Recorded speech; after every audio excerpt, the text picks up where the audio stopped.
Selamat datang di GTA, di channel paling canggih di 2021. Sebuah brand dari China yang terkenal secara global.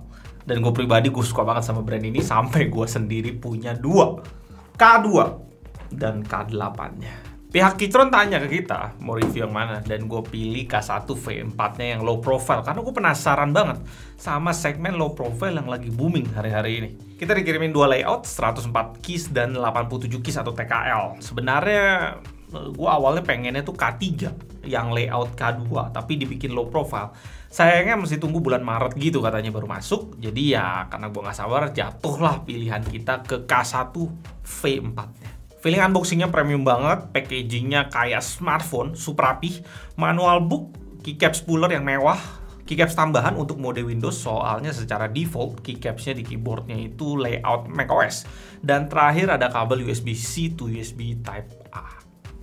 Dan ini Keytron K1 low profile yang bisa kita langsung rasain ketipisannya, dan karena dilengkapi dengan bodi aluminium, feel mewahnya tuh kerasa banget.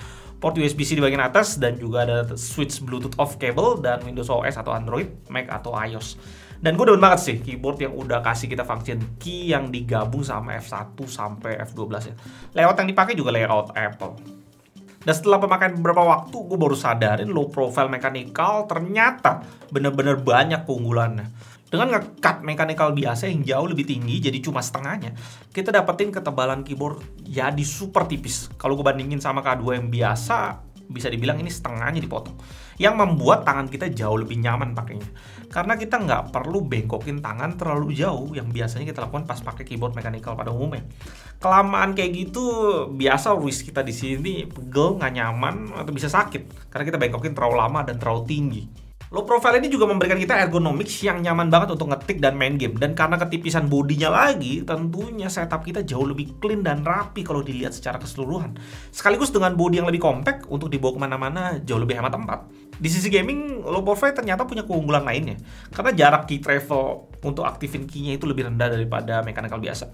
Kita bisa dapetin input yang lebih cepat. Tentunya ngefek ke pergerakan game yang lebih responsif juga. Yang selalu jadi value khas Keytron dibanding mechanical biasa tentunya fitur Bluetooth-nya. Dan di K1 V4 ini udah Bluetooth 5.1, pastinya lebih rendah latency dibandingin versi sebelumnya.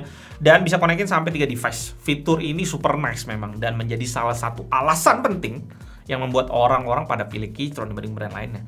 Karena ada Bluetooth, pastinya ada baterai yang melengkapinya. 2000 mAh di dalam keyboardnya, yang diklaim Keytron bisa nyalain keyboard ini 35 jam dengan backlight nyala.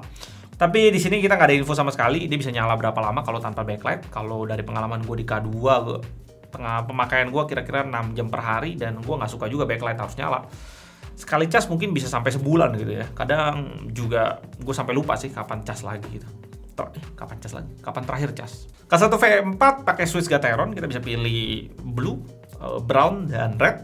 Dan untuk 104 key-nya kita dikirimin sama Keytron itu switch brown, dan TKL-nya kita dikirimin switch red. Sama-sama kita dengar kenikmatan suara mechanical switch-nya.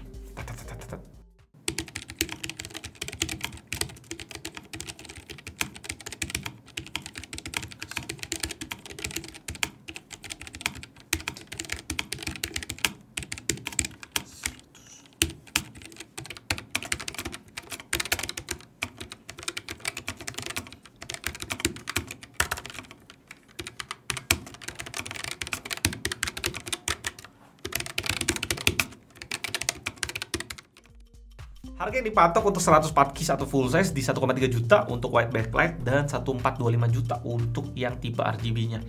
Sedangkan untuk TKL-nya harganya lebih murah, 1,1 juta untuk white backlight, 1,3 juta untuk RGB-nya. Dan semua tipe itu entah 104 key atau TKL-nya punya bodi aluminium, dan kalian dapetin garansi 1 tahun. Pastiin juga kalian beli dengan PT NMT Indo yang menjadi distributor resmi Keytron di Indonesia, supaya garansinya jelas. Link Tokopedia-nya nanti gue taruh di deskripsi. Kekurangannya menurut gue karena dia nggak hot swap switch-nya. Jadi kalau rusak ke depannya lo mesti solder untuk perbaikin switch-nya. Kerusakan mechanical biasa sih double click sampai triple click sampai berapapun klik yang terjadi. Gue pernah sampai bisa 4 kali klik. Dan karena low profile sekarang ini masih sedikit banget penjualannya, pasti berdampak ke switch dan keycaps-nya yang harganya lumayan mahal dibandingin mechanical biasa.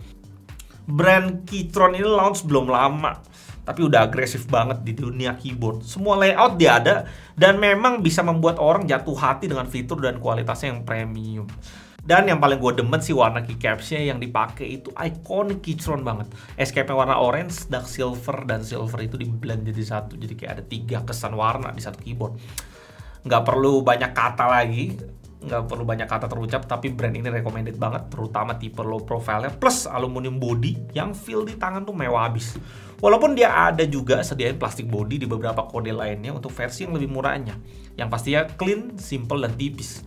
Tapi masih powerful untuk segala kebutuhan, dan yang paling penting sih harganya menurut gua masih masuk akal melihat apa yang dia kasih. Gue Aldo dari GTD, sampai jumpa di video berikutnya, tetap canggih. Oh iya, gue lupa ngomong, thank you banget untuk PT NMT Indo untuk sponsorin video ini dan kasih kita 2 keyboard Keychron K1 ini yang pastinya akan kita giveaway. Jadi nantiin videonya di GTD, siapa tahu kalian mau menang.